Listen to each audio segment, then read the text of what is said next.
ئاشکاری کرد هەموو ئەسرار و خۆی پەنهان عشق.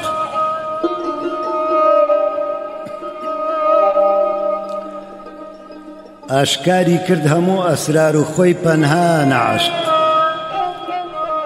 پڕ بە کاشانەی وجودە جانە یا جانانە عشق.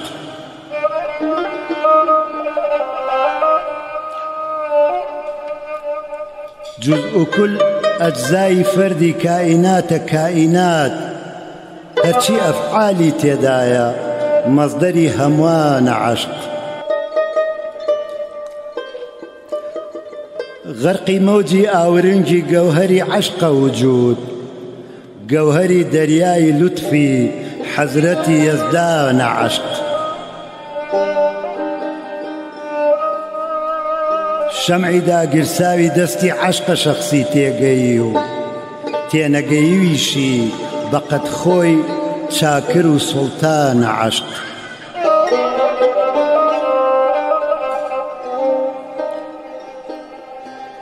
بۆ گەڕانی بەزمی عالەم عاملە ساقی سیفەت، مادەیەکە میسلی مەی غایەی هەموو ڕەندانە عشق.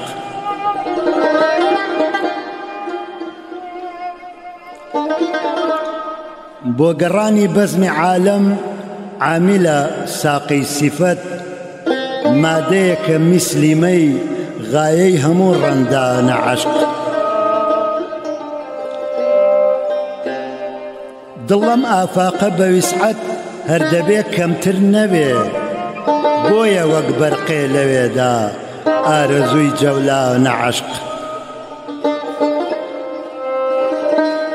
بۆ شەهادەت شەمع و گوڵ ئەندامیان بۆتە زەمان، ئاگری بەرداوەتە دڵی بولبول و پەروانە عشق. عشقی چی من ئاگرێکی قودرەتم دیوە دەخیل، عشقی چی من ئاگرێکی قودرەتم دیوە دەخیل، دڵمی کردوتە جەهەنەم نەک بە ئاتەشخانە عشق.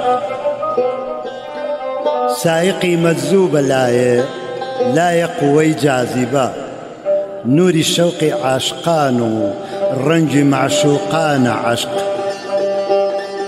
بارەگاهی عشقە جێگەی سەرفرازی حەمدیە، مشکلە ئەمڕۆ سبەینێ مشکلی ئاسانە عشق.